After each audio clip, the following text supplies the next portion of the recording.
So how's it going? It's now, what's it, 28th, it's 26th September, 26th September. So I'm just here in the Lofts. I have a few youngsters here now.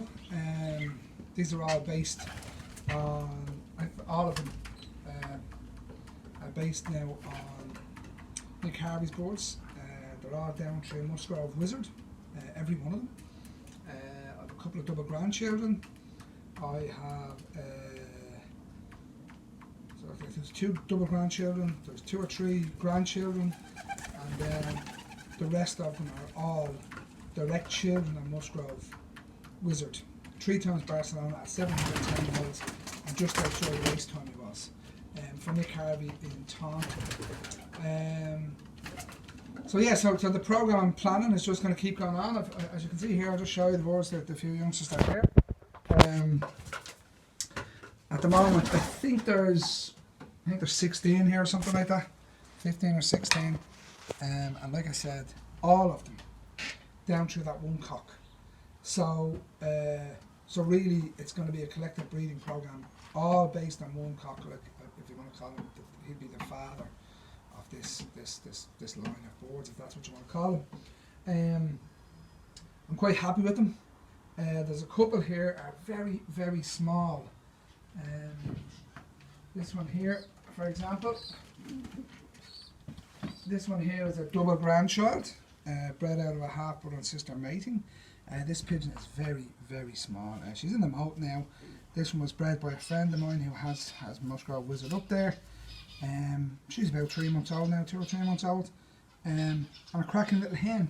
I'm actually very, very happy with the ones that have come off him. There's a couple of grandchildren there. There's actually one who is a grandchild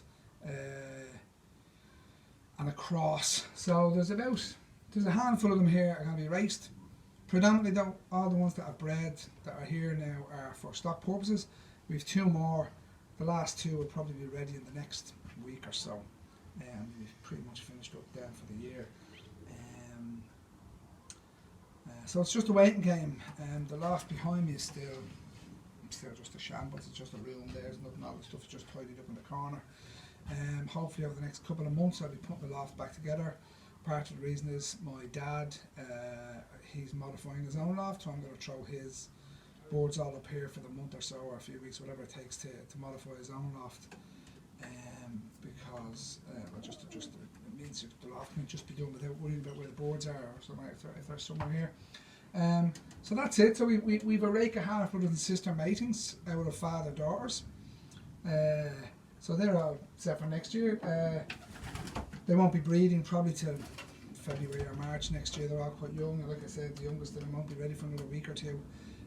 So now we're at the end of September. So that's October, November, December, January, February. Is 5 months old. You usually get them.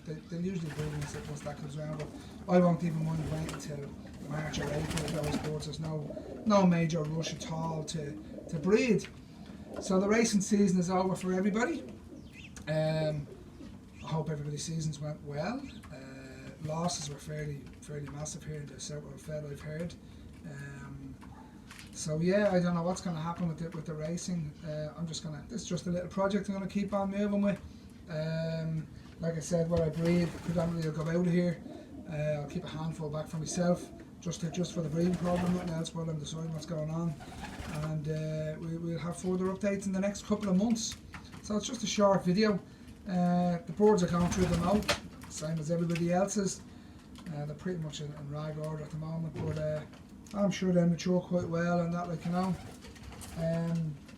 We've bred a couple out of the father-daughter matings, and I know I've talked about the sparrow hen I had here a couple of years back, who's now actually in a cousin's loft who bought her. But I have boards here now out of the father-daughter matings from that Musgrove Wizard, and they're tiny. They fit in the palm of your hand, but they're not scrawny. They're all full-bodied, even though they're so small. They're tiny, like really are tiny. So it'll be interesting to see what way they breed and what comes through them. So I'll be in contact with Nick and all over the next few weeks. we'll just see where things go. So to everybody else out there, I know there's a lot of one-off race finals on at the moment. I wish you all the best of luck. I know the Dublin show is coming up. I'll be going out for the day, hopefully. Probably see a few people there. And then we have Blackpool. Everybody planning their breeding from December on. We're going to share a couple of the videos I've done on breeding. Hopefully it may help some people. It may not others. Others have their own opinions. But for those of you who want to watch and want to listen, hey, it's my opinion. It's just based on the reading and the research I've done. And there's no big deal about it. It's out there for anybody to read. The same stuff I've read. How to create your families, which is what I'm into doing. Not just throwing words together all the time and crosses, which works as well, just as well for everybody. So yeah, there we are. So have a nice evening. Again, good luck with the one-off races. Those who are in the finals upcoming. And the early part of next year, there's one-off race finals as well, which will be great. Just a bit of interest over the winter season with people. And good luck with the breeding plans. Hope to see some of you in Blackpool. See you later.